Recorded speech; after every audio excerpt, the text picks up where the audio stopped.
O socialismo, na minha interpretação, ele é um momento de transição, ele é um processo de transição. Porque não há, na formulação de Marx e Engels, relações de produção tipicamente socialistas. Você tem as relações de produção tipicamente capitalistas e relações de produção tipicamente comunistas, a serem construídas, nesse caso.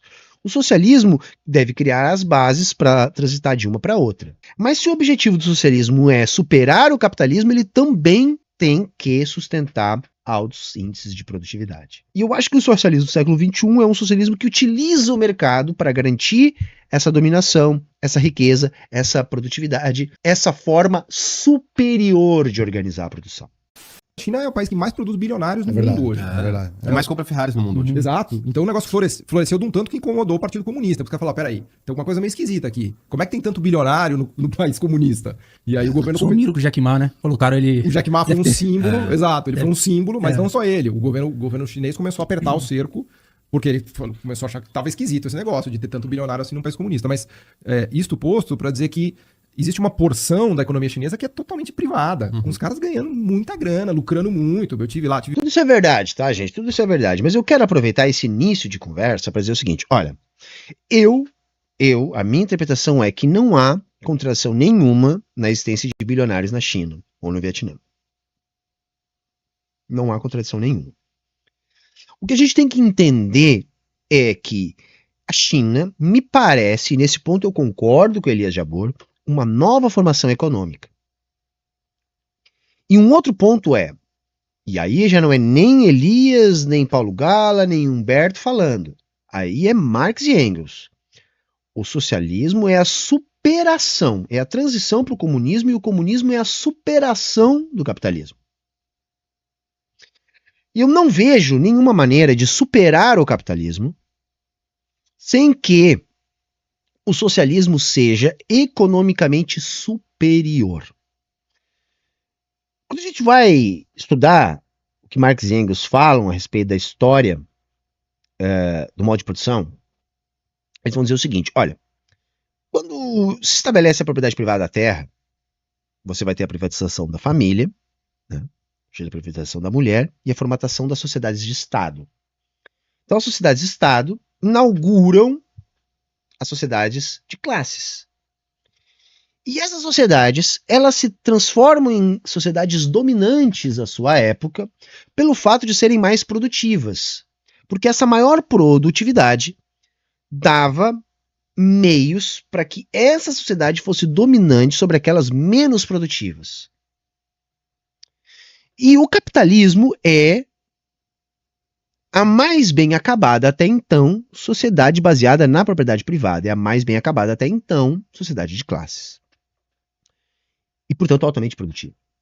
Eu, por exemplo, eu classifico o capitalismo como, até hoje, o modo de produção mais produtivo.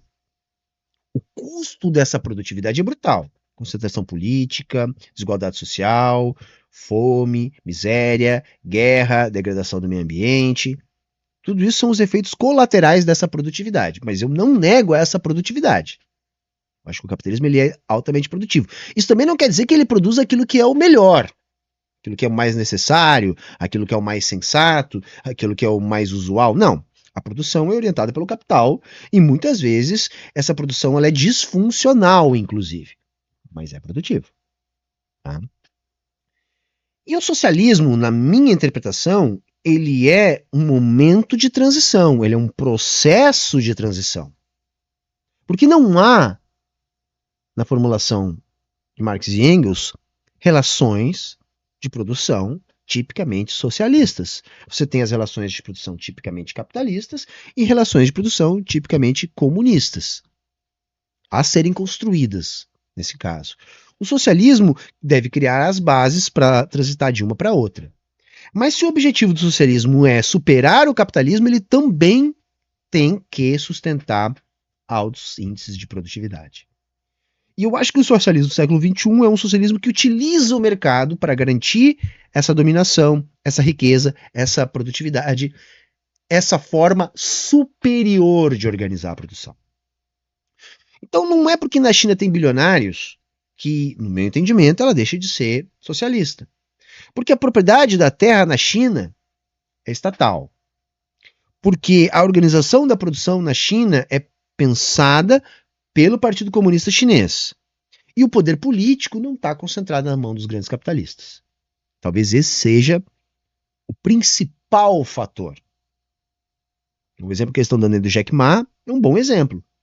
E eu sempre repito isso. O cara começou a querer expandir os seus negócios para além daquilo que a ele estava permitido, né, com o negócio lá do Alibaba lá.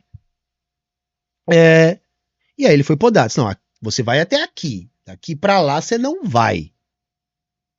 Não vai porque o Estado não vai permitir. E ele teve que aceitar. Semana a gente viu o caso, a fraude lá da bilionária vietnamita, foi condenada à morte. Isso não tem precedente no capitalismo, tá, gente? No capitalismo, os bilionários mandam no governo. É isso que determina, né, o capitalismo, ou melhor dizendo aqui para ser mais rigoroso. Isso é uma das determinações do capitalismo. O poder político está na mão dos capitalistas. Por isso que eu digo, o Elon Musk não precisa ser presidente dos Estados Unidos. Porque não interessa quem seja o presidente dos Estados Unidos, vai obedecer a ele. Por isso que ele foi lá com o pires na mão, diz, olha aqui, ó, preciso do Estado. A questão da concorrência chinesa. Em menos de uma semana, o Joe Biden foi lá e anunciou, ok, vamos fazer o que você pediu. Porque é ele que manda. E na minha interpretação, há uma disputa política na China. Inclusive daqueles contra-revolucionários. Agora, no meu entendimento, quem manda na China não são os capitalistas que existem lá. Os bilionários. A questão é que a formatação, essa nova forma social, que inclui os bilionários no processo, utiliza o mercado para produzir uma das grandes revoluções chinesas, que é esse milagre, entre aspas, de tirar tanta gente da pobreza que nem a China fez. Onde hoje o trabalhador chinês da indústria ganha mais, por exemplo, que o brasileiro, coisa que 50 anos atrás era incomparável. Tá? Então, para mim, sim, a China é socialista, embora esse socialismo esteja em disputa e em construção. E o nosso dever, como socialistas, é defender a revolução, defender o projeto socialista chinês. Tá bom? Agora vamos ouvir o Paulo Galo. Vi uma vez na China, mas assim, o cara comprando Mercedes, BMW, 5 apartamentos, então um negócio... Começou a virar rentista, né? Uma parte da... no limite, assim, mas a galera realmente ganhando grana. Se a classe média chinesa hoje tem 400 milhões de pessoas que ganham 5 mil dólares em média por mês. Isso aí, pra mim, é socialismo, gente. Em alguma medida, vai.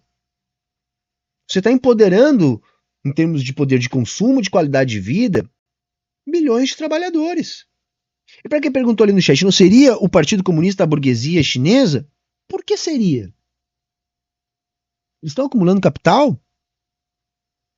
Eles estão planejando a economia para que os indivíduos proprietários do Partido Comunista acumulem poder econômico e, portanto, poder político? Ou eles simplesmente organizam suas ações para manter o poder político no partido? Vocês já viram a história do Xi Jinping? Como é que ele começou? O cara veio de baixo, gente. Escalou dentro do partido. Ali na China, daqui a pouco você é escolhido pelo partido para administrar uma determinada província. E diferente dos prefeitos aqui do Brasil, que só fazem merda, lá o que esse cara tem que fazer é bater meta. Bater meta de crescimento do PIB. Sabiam disso? Um equivalente a um prefeito na China, ele assume com alguns objetivos. Ele tem que bater meta. Olha, você tem que crescer a economia da sua cidade, sei lá, 3% ao ano. Chutando aqui, mas enfim, vocês entenderam, né? E você tem que ampliar a produção em tal e tal e tal setor. Se o cara não bater a meta, ele é substituído pelo partido. E se ele bate a meta com êxito, com louvor, ele é promovido para administrar uma estrutura maior e mais complexa, podendo chegar até o comitê central, até os altos cargos. Isso não me parece em nada com uma burguesia. A China planeja toda a sua economia para 50 anos. Planeja o que vai ser produzido, o que vai ser vendido, para quem que vai ser vendido. Por exemplo, tá? Uma discussão muito interessante, né, é aquela ideia seguinte, que tem a ver com a teoria marxista da dependência. Os países de maior intensidade de trabalho, em geral, são países mais pobres. Os países de maior intensidade de capital, em geral, são os países mais ricos. Por quê? Porque o trabalho reproduz o valor, porém a intensidade do capital absorve o valor produzido nos capitais menos produtivos. Então há uma transferência estrutural da riqueza. O que a China tinha? A China se formata como uma economia de grande intensidade de trabalho. Só que isso faz do país um país pobre. A China está fazendo uma transição de um país de intensidade de trabalho para um país de intensidade de capital. Para quê? Para que o capital converja. Ai, meu Deus. Que o capital vá para lá. Vocês entenderam, porra? Vocês entenderam, né? O capital se concentre lá. Então, assim, eu imagino que não há como o socialismo ser dominante se ele não for economicamente dominante. E para isso, mesmo que você utilize o mercado, porque eu sempre repito aqui, as relações de produção na China são tipicamente capitalistas. O que não é tipicamente capitalista, que faz a China ser uma nova forma social, é a organização política que inclui a força do capital e das relações capitalistas de produção. Controle político. Só que, se você quiser chamar isso de domesticar o capital, os capitalistas e o capitalismo, ok, até posso concordar com isso. Vamos lembrar que isso só é possível porque na China houve um processo revolucionário que colocou a classe trabalhadora organizada no poder. Não é possível aplicar o receituário parecido com o da China sem antes fazer a revolução.